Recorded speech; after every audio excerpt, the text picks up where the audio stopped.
안녕하세요, 송약사입니다.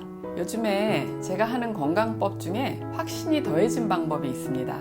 바로 따소물 또는 따죽물 요법이라고 할 수 있는데요. 제가 22년 12월에 백신을 맞고 그 부작용으로 온몸에 담이 생겨서 고생을 하다가 해법으로 찾아낸 것이 따죽물 요법이었거든요. 그래서 그때부터 시작해서 지금까지 1년 반 이상을 꾸준하게 해오고 있는 중이에요. 그런데 요즘에 어떤 계기가 있어서 이 방법이 특히 중년 이후에 정말 필요하구나 라고 믿음을 가지게 되었어요. 그 이야기를 오늘 해보려고 합니다. 요즘에 제가 따죽물에 대한 이야기를 좀 뜸하게 하니까 지금도 계속 하느냐고 묻는 분들이 있어요. 근데 저는 지금도 아침에 일어나면 500cc 텀블러에 죽염 2g을 넣어서 따죽물을 타는 것이 아침 일과 중에 한 가지입니다. 장수 시대가 열리면서 살아있는 날까지 활발하게 활동을 하다가 잠자듯이 떠나자라는 것이 저의 목표가 되었고요. 그를 지키기 위해서 건강에 공을 들이고 있습니다. 이 영상을 보시는 분들 중에 저와 같은 목표를 가지고 계시는 분이 계시다면 저희 채널을 잘 구독해 주시면 도움을 받으실 수 있습니다. 요즘에 서울 상담실에서 내담자분들을 만나면서 다양한 건강 문제를 가진 분들을 접하고 있는데요. 그분들의 증상을 고민하면서 자연스럽게 저희 체험이 다양해지고 폭이 넓어지고 있습니다. 그 중에서 제가 요즘에 집중하고 있는 영역은 뇌 건강입니다. 나이가 들어가면서 뇌 건강이 노후 삶의 문제를 결정한다는 생각이 확신으로 다가오고 있는데요. 그럼 뇌 건강과 따소물이 어떤 연관성이 있을까요? 아주 밀접한 연관이 있다고 점차 확신이 더해지고 있습니다. 노화가 진행될수록 인체의 수분은 줄어드는데요. 물이 우리 몸에서 하는 역할 중에 아주 중요한 영역이 세척, 청소입니다. 뇌 영역에서도 마찬가지입니다. 점차 뇌 건강을 좌우하는 중요한 요인들이 연구 결과로 밝혀지고 있습니다. 잠이 중요하다는 이야기들을 하고 있죠.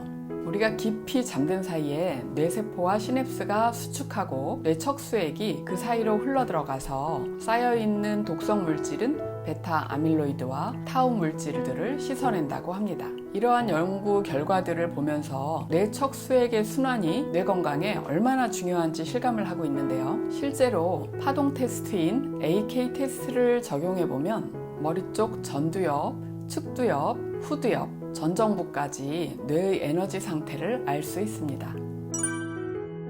AK 테스트인 파동 테스트는 미국의 저명한 정신과 박사인 데이비드 호킨스 박사가 생전에 즐겨 사용하던 방법입니다.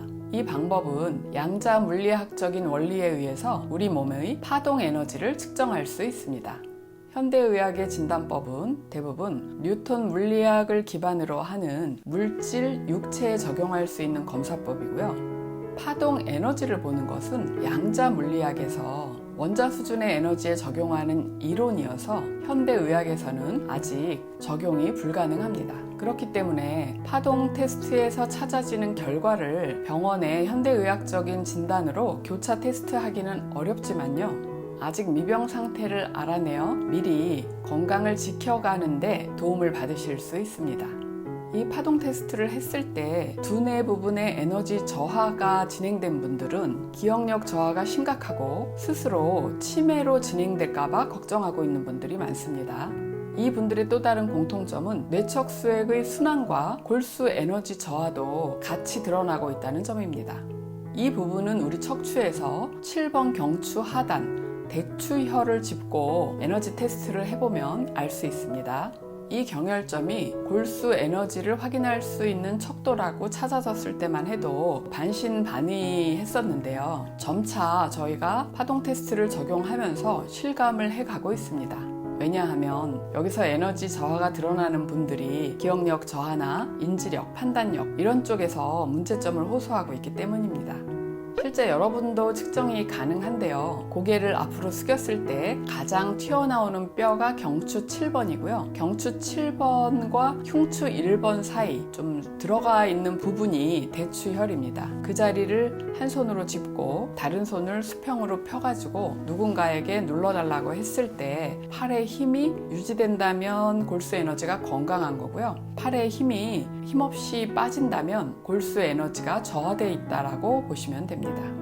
이때 팔 힘이 빠지는 분들은 뇌 안으로 뇌척수액의 흐름이 원활하지 않구나 라고 생각하시면 틀리지 않습니다. 왜냐하면 대추혈은 경추와 흉추의 연결 부위로서 척수와 뇌 전체의 림프액 순환을 담당하는 아주 중요한 길목이기 때문입니다. 이미 치매나 파킨슨 진단을 받은 분들이나 건강 문제가 심각하신 분들은 대부분 대추혈에서 힘이 빠집니다. 나의 뇌척수액 순환은 어떨지 한 번쯤 검토를 해보셔도 좋겠지요.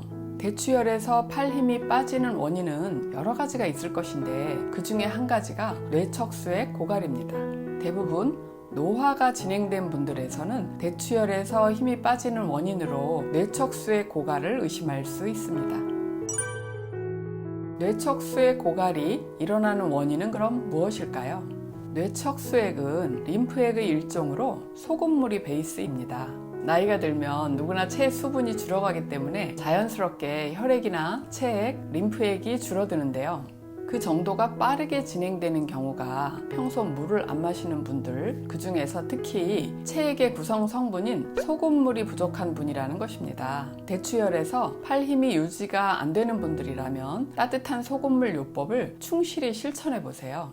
저의 경우는 따죽물을 시작하고 어느새 1년 반이 지났는데요. 처음에는 노란 가래 같은 담이 계속 배출이 되더니 어느새 그 증상도 사라졌어요. 아마 몸 안에 있던 담이 모두 배출이 된 것 같습니다. 따소물이나 따죽물에 대한 실천 방법은 여기 채널 영상으로도 소개가 되어 있고요. 네이버의 송약사의 온전한 치유 블로그에 상세히 소개가 되어 있어요. 젊은 분들도 예외는 아니지만 나이가 들어가는 중장년 이후의 분들에게는 따죽물 요법이 반드시 필요합니다. 특히 뇌 건강이 염려가 되는 분들이라면 따소물이 기본이고요. 하지만 따소물만으로 회복이 어려운 분들도 있어요. 그런 분들은 따소물에 더해서 필수 지방산인 포스파티딜콜린, 또 필수 아미노산 이런 것들을 충분히 공급해 주시는 게 필요한데요. 왜냐하면 신경 전달 물질과 뇌에서 생성하는 호르몬의 원료가 되기 때문입니다. 건강한 뇌를 유지하고 싶다면 뇌세포를 깨끗이 세척하고 새로운 뇌세포가 만들어지기 위한 영양소 성분을 보충해 주어야 되겠죠. 저는 이렇게 신경을 써서 실천을 하면서 예전보다 기억력이 확연히 좋아짐을 느끼고 있습니다.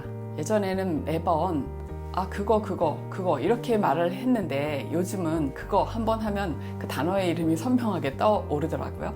신기한 경험을 하고 있습니다. 그래서 따소물 요법은 누구에게나 필요하지만 뇌의 건강을 지키고 싶어 하는 노년 이후의 분들에게는 필수적인 건강법이라고 할 수 있어요. 왜냐하면 뇌 건강과 직결되기 때문입니다. 아직도 따소물을 안 하고 계신가요? 그럼 이 영상을 보셨으니 오늘부터라도 시작해 보시는 거 어떨까요? 네, 지금까지 긴 영상 시청해 주셔서 감사합니다. 다음에는 더 도움이 될 만한 영상이 무엇인지 고민해서 또 찾아오겠습니다. 감사합니다.